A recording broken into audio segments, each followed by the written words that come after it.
Sehubungan dengan adanya video di jejaring sosial TikTok mengenai kewajiban pindah segmen kepesertaan dari BPJS Kesehatan Mandiri, berikut kita simak informasi dari Direktur Kepesertaan BPJS Kesehatan.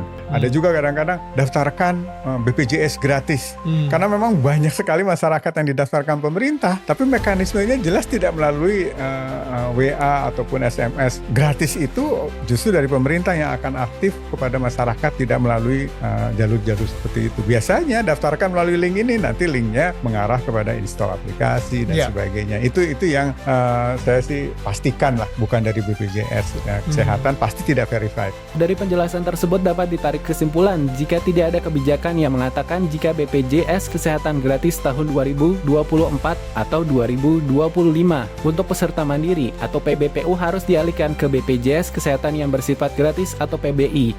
Pendaftaran menjadi peserta PBI memang ada, tapi melalui mekanisme tersendiri dan bukan melalui link yang disebarkan. Hati-hati atas berbagai macam penipuan mengatasnamakan BPJS Kesehatan. Informasi resmi hanya ada di website resmi dan media sosial resmi BPJS Kesehatan.